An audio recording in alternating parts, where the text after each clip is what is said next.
please! Hey, do it? I would. Okay. You're saying this, And I'm gonna, like, test it. Okay. What do we... Just give me, like... One. Would you bark for me?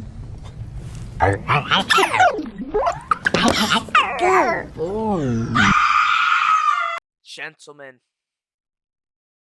I have glasses. I've always had glasses. I've always needed them. I just got the money to buy new frames. Today, we're gonna be watching the scariest Snapchats, the scariest snaps people I've ever received. You know, the average high schooler app. And what's today? Friday. Scary Friday, boys and girls. So, let's go ahead and dive right in. You'll get 2 videos today of both Scary Friday. Maybe another one of me playing the game. I don't know. But there will be a video Saturday. Hold up. Before we start, we gotta get some snacks. Whew. You guys need to go get some snacks too. Because I know y'all be munching and crunching. Go get some snacks. Go get a nice ice cold Sprite. Get some nice jalapeno chips. And get yourself a nice fucking honey bun when y'all watch this. I'm gonna grab my snack. Touch with people. But as we've seen over and over on this channel, there can be a few privacy concerns if you're not careful. Let's just jump right into it and look at 3 disturbing snaps people have received and their backstories. For the sake of the person who sent me this, I'll refer to her as Maria. Maria has an Instagram account with 5,000 followers, which is a decent amount, and so she gets a good amount of attention on her profile from men. Maria has a boyfriend who has not appeared in any pictures of hers on her Instagram. Maria also had her Snapchat username in her Instagram bio, something a lot of people do to allow their acquaintances and friends to add them on the app with ease. This can also open the door to unwanted contact though. Although she didn't add everybody back who added her on Snap, she at one point had her privacy settings set to allow all people to send her messages and snaps, even people she didn't add back.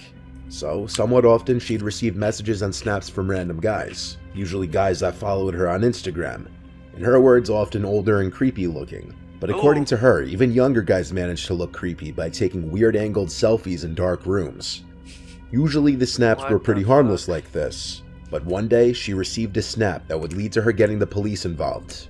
Maria lives with her family, but often stays at her boyfriend's.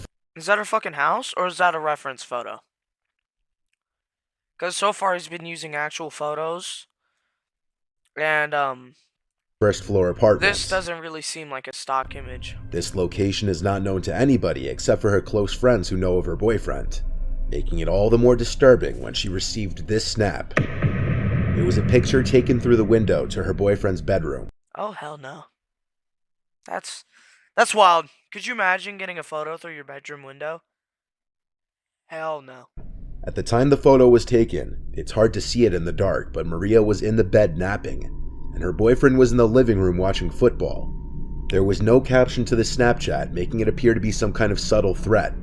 Maria didn't open the snap until much later in the night, while going through snaps she'd received from various people she did. Oh, hell no. Could you imagine it's like 3 in the morning, you open up your phone? Let me go ahead and check my Snapchat. What the fuck? No. By this time, it was a couple hours after the snap had been sent. She panicked and screenshotted the snap and showed it to her boyfriend. From here, he replied to the account on her phone, asking who is this. Upon adding the person back, they saw the account had a pretty high snap score, which... Of course his name's John. Haha Lamau. For those of you who may not weird. know, a person's snap score represents how many times they have received or sent a snap.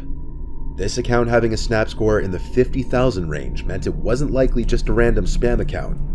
The person replied, John, LOL.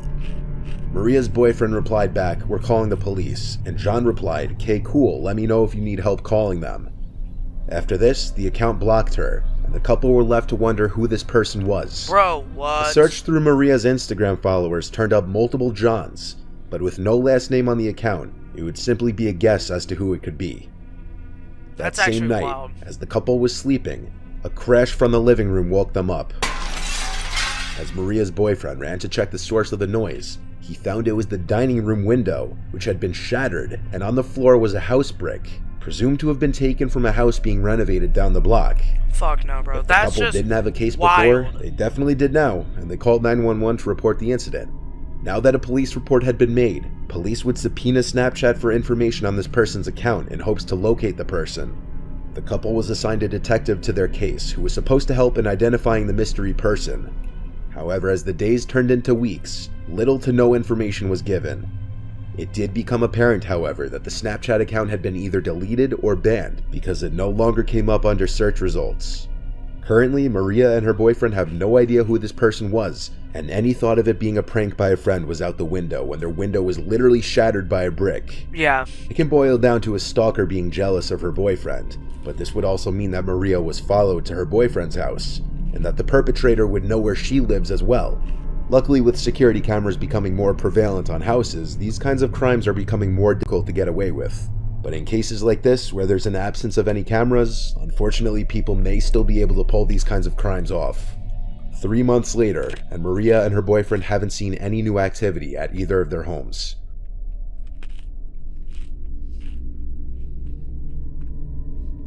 This next story comes from a college student named Tom from the University of Kentucky.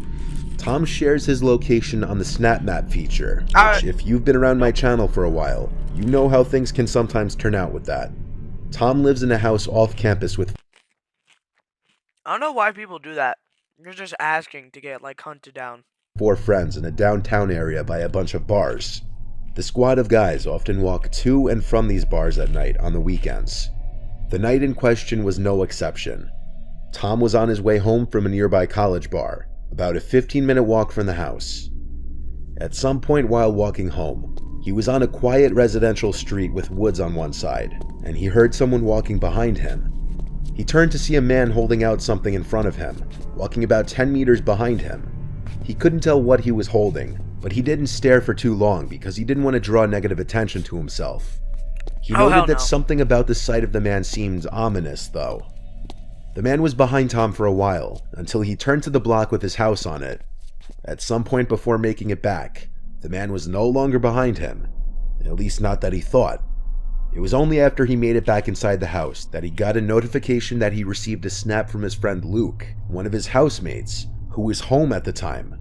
Luke had lost his phone that night though, so receiving a snap from his Snapchat account meant that somebody had his phone.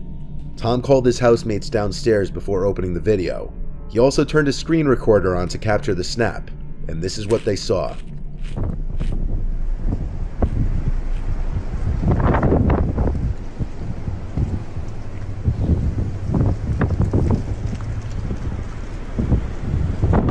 Oh. What the? I thought that was like some weird ass like kid or something, bro. I'm not gonna lie. Like when that first popped out, that kind of scared the shit out of me.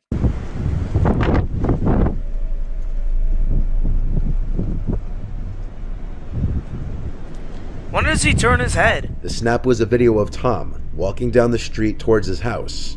It was the man he had seen walking behind him, and what he was holding out in front of him was apparently Luke's phone.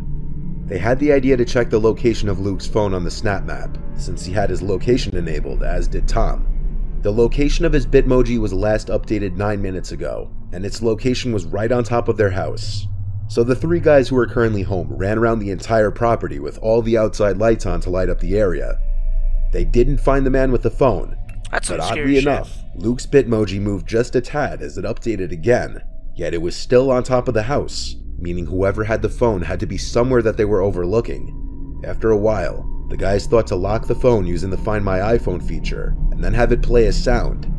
When they did this, they were confused to hear the beeping sound of the phone coming from inside the house, followed by stomping of someone's shoes and the front door slamming shut. Luke's beeping phone was still inside the house, but instead of Fuck no. Someone's in your house now. They're gonna try and kill you. going straight for that, the 3 guys ran outside to chase after whoever just ran out the front door. By the time they made it out onto the street, they had no idea which way the person went. They were out of sight and they could have been hiding anywhere. After checking the neighbors' yards, the guys went back inside to retrieve Luke's beeping phone, and Tom claims they found it right in the pantry closet, meaning the man was hiding in there for however long. At first, one could have maybe assumed that the person who had the phone was trying to return it, until it was discovered that that person was literally hiding in their house. Assuming all the details in the story are true, if I had to guess, the man who had stolen Luke's phone knew who he was somehow and was following Tom through his SnapMap Bitmoji location, all the way up to their house. I don't know, this seems kind of fake. I'm not gonna lie. But that is still pretty fucking creepy. There are some missing details though, like how the phone was stolen, what the method of entry to the house was, and Never mind, I stand corrected, he did look back. if Luke and the rest of the guys in the house had any sort of enemies or people out to get them. No police action was taken apparently. In 2015, an Australian Redditor with username Skinna555 took 3 Snapchat videos of his parents' exotic birds and put them on a Snapchat story. What followed next was downright disturbing. Skinna and his girlfriend recently moved into his childhood home with his parents while their own house was being built. Skinna's parents owned 3 Australian parrots, and one night while he was home alone, he uploaded 3 Snapchat stories showing off the birds, since many people always asked about the birds. Right, so the first one of my parents' little birds is this little guy. It is little Leo. He's a cockatiel. Oh, W Bird! The second little bird of my parents is a rainbow lorikeet. His name is Oliver. And there he is. And here I am with my good little mate, Puffin. What's up, Puffin? About 15 minutes after uploading the videos to his story, Skinna receives a text from one of his friends. Oh, And at the bottom of it, it says, "By the way, what was that in the window behind you in the last one?"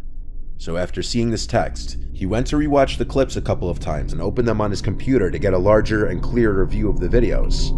In the last snap, it almost appears as if someone is at the door, looking in with their hands cupped against it. But it's hard Nah, I don't see it. to say for sure because of how briefly the door is in the frame. But whatever it was not in the first snap, when that same door was in full frame. Skinna was home alone at the time, and to add to the mystery, that door led to the backyard, which was only accessible through a single gate which had been locked. The theory that it might have been a reflection doesn't hold up, because the sliding glass door was half open, and all that stood between the figure and the inside of the room was the fly screen door, which would not have been able to cast any reflections. That's creepy as shit. They could have just broken through that screen door and you would have died. That's wild. It looks like him going up like this. Instead of like actually like cupping through the window, it's like he's on the window like this. I don't know. Whatever was at that door moved in the matter of seconds that passed between the first and third snap. When Skinna was a young child, around 10, he started to commonly experience sleep paralysis, which could get so intense that he'd find himself often not being able to breathe for short periods of time. And this led to a fear of sleeping for him. A couple years went by, and his sleep paralysis tendencies would worsen. During his episodes, he could not move, and felt like something that meant him harm was in the room with him. Around the age of 14, he started to hear and see things like thuds and creaks. Alright. It was semi-believable until like, oh, he had sleep paralysis. It was a demon. However, he always had one recurring vision, a faceless person looking in his bedroom window with their hands cupped up to the glass, similar to this image caught in his Snap story. I call bullshit. When he moved out at age 18, he never had another episode. So for a few days after these snaps, nothing happens. But come Friday night, Skinna found himself home alone again. At around 10:15 p.m., while playing games on Steam with his friends, he starts to hear some relatively loud banging, loud enough that he could hear it even through his headset. It was coming from the screen door outside. He got up to film the sounds using his phone. The noises got louder and more frequent. Instead of outright opening the curtains and potentially finding himself face to face with someone on the other side, he walked through the kitchen into the laundry room to turn on the outside lights. Like I mentioned earlier, there's only one entry and exit to the backyard, the left side of the house through a locked gate. So with the back lights now on, he went over to a window that looks out to that one exit of the backyard. What the fuck is that? While waiting and expecting to see someone rushing out of the yard, a loud noise can be heard from outside on the opposite side of the house. Oh, it's just like a container. Oh, hell no.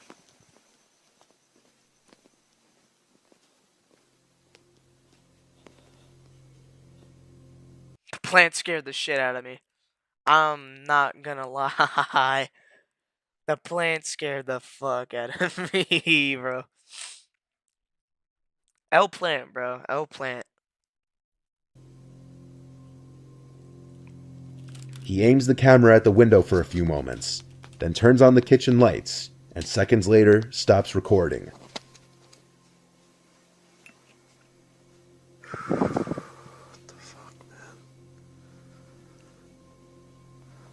He kept all the lights on until his parents returned home. He uploaded the videos to Reddit, and people started to help in examining the videos. After a few Redditors enhanced the videos, a big mess in the corner was revealed in the dining room. That? Or that? The figure begins to resemble a person. And to make it creepier, that figure is not there at the end of the video.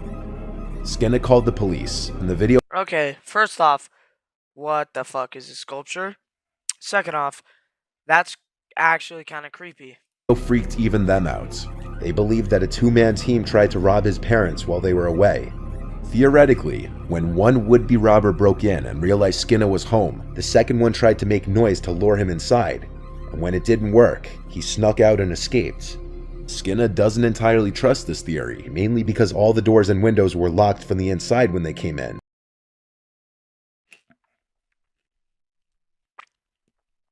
Whatever. So how exactly would these guys have gotten in? Years later, this just remains to be another internet mystery. Lock And picking. what actually went down, we may never know. Alright, that was a pretty scary one. Well, I hope you guys enjoyed that Scary Friday video. We're going to have another one bang out after this video. It's not as long. They're both really short videos. Like, sub, share. If you guys have any, any video ideas or suggestions, drop them in the comments down below. Ladies and gentlemen, I hope you all have a great Friday and keep it spooky. Did you like getting,